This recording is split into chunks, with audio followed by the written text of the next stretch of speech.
കേരള ബാങ്കിന്റെ റേറ്റിംഗിൽ reserve bank മാറ്റം വരുത്തിയിട്ടില്ലെന്ന് സഹകരണ വകുപ്പ് മന്ത്രി വി.എൻ. വാസവൻ നിയമസഭയെ അറിയിച്ചു.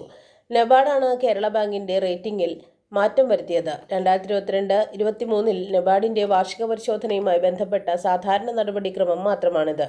ഈ റേറ്റിംഗ് വ്യത്യാസം വ്യക്തിഗത വായ്പകളെ മാത്രമേ ബാധിക്കൂ. നിലവിൽ ഇത്തരം വായ്പകൾ ആകെ വായ്പയുടെ 3% മാത്രമാണ്.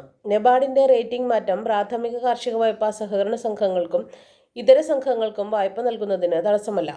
സംഘങ്ങൾക്ക് നൽകുന്ന കാർഷിക വായ്പ, സംഘാംഗങ്ങൾക്കുള്ള മറ്റു വായ്പ, പ്രാഥമിക കാർഷിക വായ്പ, സഹകരണ സംഘങ്ങൾക്ക് നൽകുന്ന വായ്പ, സംഘങ്ങൾക്കുള്ള ഓവർഡ്രാഫ്റ്റ് വായ്പ, വ്യക്തികൾക്കുള്ള വേതന വായ്പ, ഭവന വായ്പ തുടങ്ങിയവ റേറ്റിംഗ് മാറ്റിയത് ബാധിക്കില്ല.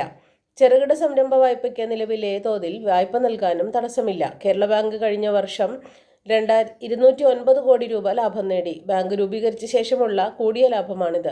കാർഷിക വായ്പ മൊത്തം വായ്പകളുടെ 30% വർദ്ധിപ്പിക്കും. മൊത്തം വായ്പകളിൽ 6000 കോടിയുടെ വർധന ലക്ഷ്യമിടുന്നു. നബാർഡ് ചൂണ്ടിക്കാണിച്ച ന്യൂനത പരിഹരിച്ച് റേറ്റിംഗ് മെച്ചപ്പെടുത്താൻ ശ്രമം നടത്തുകയാണെന്നും വി.ഡി. സതീശന്റെ സബ്മിഷന് മന്ത്രി മറുപടി നൽകി.